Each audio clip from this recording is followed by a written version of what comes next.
నా పేరు వినయ్. నేను గత 4 సంవత్సరాలుగా ఎంటీఆర్ ఈఓయూ కంపెనీలోనే పనిచేస్తున్నాను. ఒకటే మాట చెప్తానా, ఒక డబ్బున్న వాళ్ళు ఉన్నత స్థాయి చదువుకుంటారు. ఉన్నత స్థాయి చదువుకొని పెద్ద పెద్ద జాబులు చేసుకుంటారు.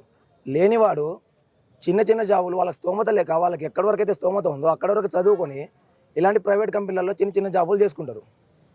మరి లేనివాడికి ఇలాంటి చిన్న చిన్న జాబులు చేసుకుంటున్నప్పుడు గవర్నమెంట్ జాబ్లో మాకు లేకనే ప్రైవేట్ కంపెనీలోకి వస్తే, ప్రైవేట్ కంపెనీలో కూడా మాకు కరెక్ట్గా పర్మనెంట్ జాబ్ లేకదు, జాబ్ సెక్యూరిటీ లేదు, రెస్పెక్ట్ లేదు, కరెక్ట్ శాలరీ లేదు.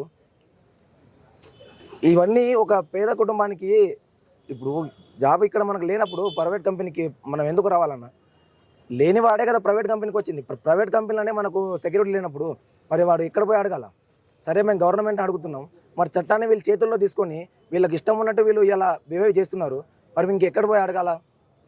సమాన వేతనానికి సమాన వేతనం లేదు, డబల్ ఓటీకి డబల్ ఓటీ ఇవ్వట్లేదు, సింగిల్ పేమెంటే ఇస్తున్నారు. చట్టపరంగానే మేము మాట్లాడుతున్నాం, చట్టపరంగానే మేము పోరాడుతున్నాం. అయినా కానీ వీళ్ళు దిగి రాకుండా మాకు ఇక్కడ ఆల్రెడీ మేము లేబర్ కోర్టులో కేసు పెట్టిన తర్వాత కూడా మాకు టర్మినేషన్ లెటర్ పంపించేసి మాకు శాలరీలు సెటిల్మెంట్ చేసేసి మాకు ఏ సంబంధం లేదని చెప్పేసి ఇలా పంపించేస్తే ఎంతవరకు న్యాయం ఇది? ఇక్కడ మేము లేబర్ కోర్టులో నోటీస్ పెట్టిన తర్వాత కూడా నువ్వు ఇలా టర్మినేషన్ చేయడం ఇది ఇల్లీగలే కదా. లీగల్గా మేము పోరాడుతున్నాం. 240 రోజులు నువ్వు పని చేస్తే పర్మనెంట్ చేయాలని చెప్పి చట్టంలో ఉంది. మరి ఆ చట్టంలో ఎందుకు ఫాలో అవ్వట్లేదు?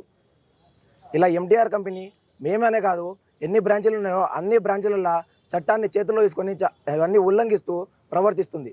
దీంట్లో దయచేసి కంపల్సరీ తెలంగాణ స్టేట్ కాదు, సీఎం సార్ తెలంగాణ మొత్తానికి మేము రెస్పెక్ట్గా మేము ఒకటే కోరుతున్నాము. దీంట్లో కంపల్సరీ జోక్యం చేసుకోవాలి. ఈ కంపెనీ యొక్క యాజమాన్యాన్ని మార్చాలి. ఇక్కడ ఉన్న ప్రతి ఒక్క ఎంప్లాయీస్ని మీరు మళ్ళీ జాబ్లోకి తీసుకొని వాళ్ళకి ఏ విధంగా అయితే శాలరీలు కావాలో, ఏ విధంగా అయితే వాళ్ళు చట్టపరంగా వాళ్ళు పోరాడుతున్నారో, వాళ్ళకి కావాల్సిన పర్మనెంట్ ఏమైతే ఉందో వాళ్ళు కంపల్సరీ అది చెయ్యాలా, చేసేటట్టు ప్రభుత్వం దిగి రావాలి. అదొకటే మేము కోరుతున్నాము.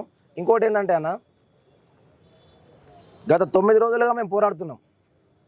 ఏ యాజమాన్యం కానీ, ఏ కంపెనీలో అయినా కానీ, ఎక్కడైనా కానీ ఇంత కష్టపడుతున్నాం. మేము మా కష్టం తీసుకొని ఇలా ఈ కంపెనీ చాలా ఇక్కడున్న కంపెనీ, వేలల్లో ఉన్న కంపెనీ మేము కోట్లలో నిలబెట్టినాం.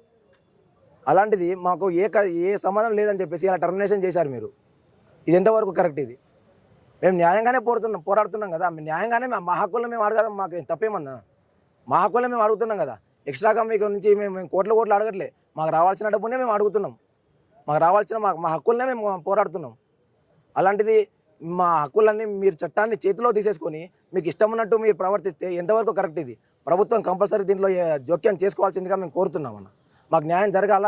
350 కుటుంబాలు ఇక్కడ ఈరోజు ఇక్కడ రోడ్డు మీద పడింది.